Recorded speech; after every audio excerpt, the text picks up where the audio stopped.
Pemirsa, sejumlah staf dan anggota Dewan di lingkungan Sekretariat DPRD Kalimantan Selatan menjalani vaksinasi COVID-19 termin pertama.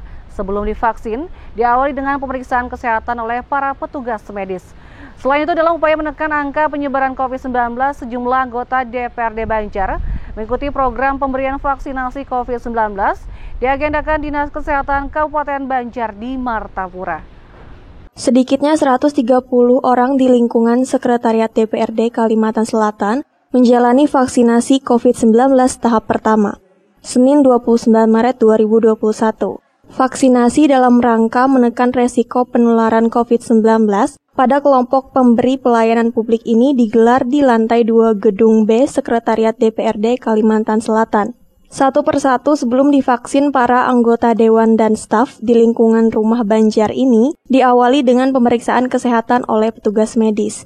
Salah satu anggota dewan Kalsel Suripno Sumas usai menerima vaksin mengaku tidak merasakan efek samping negatif pasca penyuntikan, bahkan tidak merasakan sakit seperti yang dikhawatirkan sebelumnya. Alhamdulillah, saya kira tidak ada rasa sakit, itu hanya saat menusuk aja, seperti biasa kita injeksi obat-obat yang lain pun sama, saya kira, baik itu vitamin, baik itu obat-obat lainnya. Sangat penting, baik itu anggota DPR maupun masyarakat, karena dengan kita melakukan vaksin ini berarti kita mencegah diri kita dalam tubuh kita sendiri untuk jangan sampai terserang oleh corona. Oleh karena itu. Sementara itu, Ketua DPRD Kalsel, Supian HK, menjelaskan total anggota dewan dan staf yang menjalani proses vaksinasi ada sebanyak 130 orang. Kendati demikian, masih banyak anggota dewan yang gagal divaksin lantaran tensi tinggi dan sebagainya. Supian berharap bisa diulang kembali sesuai dengan ketentuan dan petunjuk dari Dinas Kesehatan. 130-an tadi yang masuk. Ya, termasuk kita belum dihitung, kita kan sudah 2 kali. Yang sudah itu kan pimpinan sudah, termasuk atau komisi 3, berarti sekitar 135. Ini yang pertama, kalau kita yang kedua. Harapan kami bukan hanya di situ aja. Yang vaksin untuk kelanjutan nanti, kami mengharapkan kan masih banyak lagi anggota dewan kita yang ada tekanan tinggi tadi, ada juga yang masih draft. Nah, itu bisa diulang, tapi sesuai dengan ketentuan dari petunjuk kesehatan. Muhail, Banjar TV.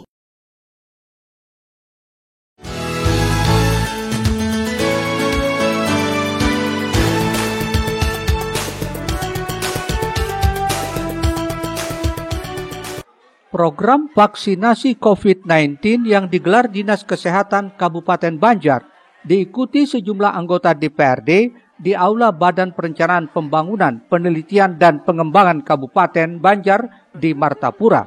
Ketua Komisi 3 DPRD Banjar, Iwan Bora, menyatakan sebagai pelayan publik dirinya turut berpartisipasi dalam vaksinasi COVID-19 sebagai upaya melengkapi pencegahan COVID-19. Setelah 30 menit divaksin, Iwan mengaku tidak merasakan reaksi apa-apa. Kan selama ini ada memang rasa-rasa ketakutan karena mendengarkan statement orang banyak, ada yang langsung bilang nggak ada juga. Ternyata memang kita telah merasakan memang rasanya ya nyaman lah, sakit disuntik malah daripada divaksin tadi. Tadi setengah jam yang lalu. Ada reaksinya loh? Nggak ada, biasa aja. Alhamdulillah biasa aja. Untuk himbauan di masyarakatnya nanti Om? Nah, kita himbau kepada masyarakat supaya kalau memang pemerintah daerah menghimbau dilakukan pelayanan untuk divaksin, coba segera dilakukan, diikuti himbauan daripada pemerintah untuk melaksanakan vaksin ini. Jelaskan kita berikhtiar, kita mau sehat supaya masyarakat Indonesia ini sehat. Lain halnya dengan Ketua DPRD Banjar M. Rofiki. Sejak awal, politisi Gerindra ini konsisten tidak ingin menjalani vaksin COVID-19 apabila menggunakan merek Sinovac. Kawan agar tidak kan vaksin, saya masih dengan pendapat pribadi saya kalau vaksinnya Sinovac tidak, tapi kalau AstraZeneca ya. Tapi yang lain hari ini sudah. Ya, biar ya kan kita ini kan demokrasi, jadi siapapun dengan pendapatnya silakan. Tapi pendapat saya siap divaksin asal mereknya selain Sinovac. Kegiatan vaksinasi COVID-19 terus digenjot pemerintah Kabupaten Banjar yang kini juga menyasar para petugas layanan publik di daerah ini. Ahmad Ramadhani, Banjar TV. Selanjutnya, sesuai data di lapangan yang diupdate pada Dinas Kesehatan Kota Banjarmasin, sampai hari ini jumlah warga yang sudah divaksin Sinovac mencapai 25.000 orang lebih. Di samping itu, Bupati Ahmad Fikri bersama Sekda Muhammad Nur meninjau pelaksanaan vaksinasi COVID-19 tahap kedua bagi ASN lingkup pemerintah Kabupaten Hulu Sungai Selatan. Dengan terus mengejar sasaran, yakni warga Kota Banjarmasin yang menjadi objek vaksin prioritas, yaitu para lansia, termasuk para pekerja pelayanan publik. Berdasarkan data di lapangan, menurut Kepala Dinas Kesehatan Mahri Riyadi, saat ditemui sewaktu proses vaksinasi disebutkannya, sampai saat ini jumlah warga Kota Banjarmasin yang sudah divaksin mencapai 25.000 orang lebih atau mendekati 26.000 orang. Berdasarkan data dari keseluruhan yang sudah divaksin, tidak ada mendapat komplain dari warga terkait efek samping. Total keseluruhan yang sudah kita vaksin sampai dengan hari kemarin terevaluasi 25.969 orang. Hampir 26.000 sasaran yang sudah kita vaksin, dan alhamdulillah dari hampir 26.000 orang yang kita vaksin ini ya semuanya baik-baik saja, tidak ada yang mengajukan komplain atau akibat komplikasi akibat dari vaksinasi atau KIPI itu kita tidak temukan yang berarti di Banjarmasin. Walaupun ya ada juga keluhan-keluhan habis divaksin, ya nyeri, ada kemerahan sedikit, kemudian mual-mual, ya saya kira itu hal yang kecil. Saat ini jajaran Dinas Kesehatan terus menyasar ASN dengan jumlah sasaran 3.000 ASN yang divaksin. Ini semua bagian dari upaya bersama untuk mengendalikan virus COVID-19 yang sangat membahayakan itu. Murtasia, Banjar TV.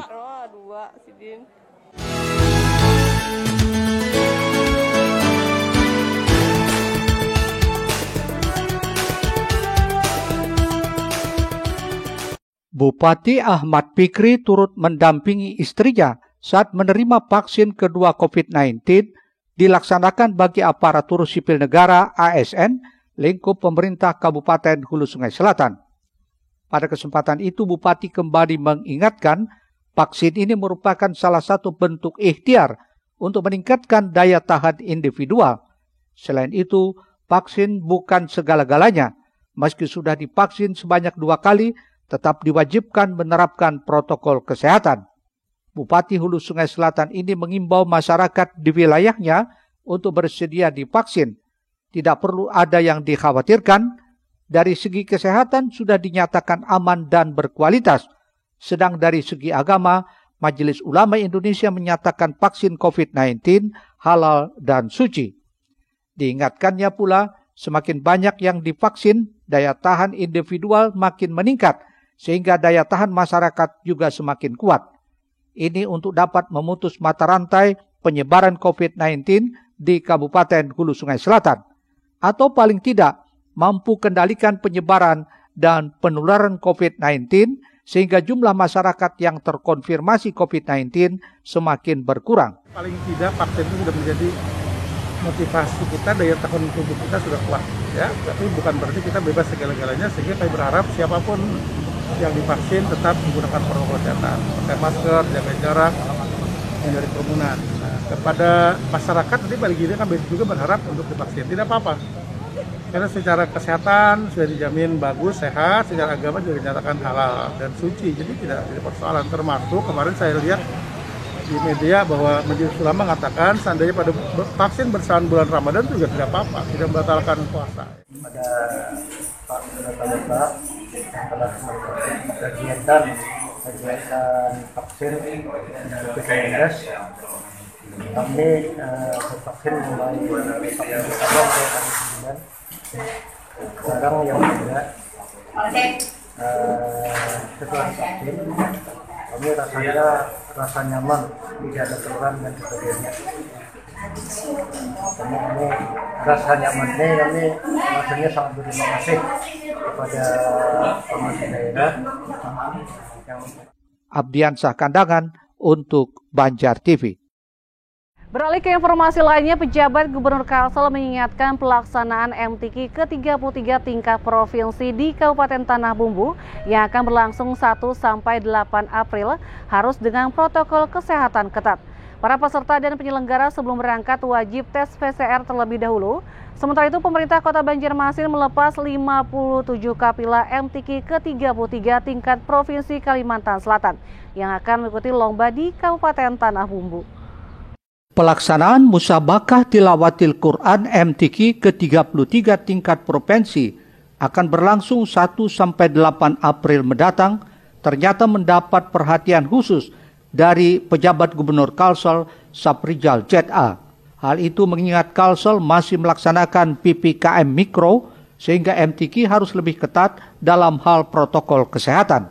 Mengingat para kafilah ini akan lama tinggal di kegiatan MTQ tersebut, maka setiap peserta yang akan berangkat juga akan diatur secara khusus terlebih dahulu wajib melalui tes PCR. Tak hanya itu, pemilik rumah yang akan menjadi tempat tinggal sementara peserta MTQ juga akan ikut di tes PCR. Prinsipnya memang peserta banyak, sampai dengan 1.000 orang, tapi kami akan atur keberangkatannya. Tidak harus, misalnya satu rombongan 80 orang dari kabupaten. Nanti akan kita kirim bergiliran. Ya. Tahap pertama berlomba, tahap kedua, tahap ketiga. Sebelum berangkat wajib PCR. Kalau sebelumnya saya bilang wajib antigen, khusus yang MTQ ini karena akan stay cukup lama di Tanah Bumbu, tidak juga membawa lalu lintas virus, maka wajib tes PCR sebelum berangkat. Nanti akan saya cek sendiri. Lebih jauh, Saprijal meminta panitia penyelenggara MTQ untuk bisa memecah kegiatan menjadi 10 lokasi dari masing-masing perlombaan agar tidak memunculkan kerumunan. Setiap peserta yang akan bertanding agar sesuai jam dan tidak boleh berada di lokasi terlalu lama. Begitu juga dengan para tamu yang datang ke lokasi akan terlebih dahulu dites PCR.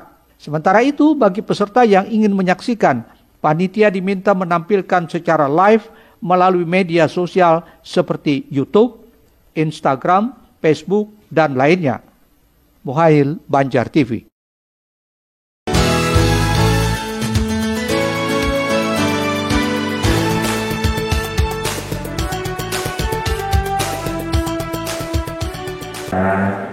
Dapat berkumpul di tempat ini untuk mengikuti acara pelepasan kafilah. Pemerintah Kota Banjarmasin melepas 57 kafilah peserta Musabakah Tilawatil Quran MTQ ke-33 tingkat Provinsi Kalimantan Selatan yang akan mengikuti lomba pada tanggal 1 sampai 8 April mendatang di Kabupaten Tanah Bumbu. Pelepasan kafilah di Aula Kayuh Baimbai dihadiri pelaksana harian Wali Kota Banjarmasin Muhyar, Ketua Harian LPTQ Isa Ansari, Pelaksana Tugas Asisten 1 Bidang Pemerintahan dan Kesra Doli Sahbana, dan Kepala Kemenak Kota Banjarmasin Muhammad Rofi'i. Ketua Harian LPTQ Isa Ansari dalam laporannya menyebut pelaksanaan MTQ ke-33 tingkat Provinsi Kalimantan Selatan berlangsung di Kabupaten Tanah Bumbu. Kafilah MTQ Kota Banjarmasin seluruhnya berjumlah 104 orang, terdiri dari pimpinan kafilah 6 orang, koordinator 5 orang, bidang penunjang 14 orang, pelatih 9 orang, ofisial 13 orang, dan peserta lomba 57 orang. Kafilah MTQ Kota Banjarmasin yang akan mengikuti MTQ tingkat Provinsi Kalimantan Selatan berjumlah 104 orang, terdiri dari pimpinan kafilah 6 orang, koordinator lapangan 5 orang, bidang penunjang 14 orang, pelatih 9 orang, ofisial 13 orang, peserta lomba 57 orang. Pelaksana harian Wali Kota Banjarmasin Muhyar berharap para kafilah yang ikut berlomba bisa kembali mendapatkan prestasi dan membawa nama baik Kota Banjarmasin seperti tahun sebelumnya. Para peserta dan hadirin yang saya hormati, pemerintah kota dan masyarakat Banjarmasin sangat berharap keikutsertaan kafilah Kota Banjarmasin pada MTQ nasional ke-33 di Kabupaten Tanah Bumbu nanti dapat meraih prestasi yang membanggakan serta membawa medali Kota Banjarmasin sebagaimana prestasi yang kita raih pada MTQ sebelumnya. Mohail, Banjar TV. Selanjutnya kita simak pemerataan kualitas pendidikan menjadi tanggung jawab bersama setelah pariwara berikut.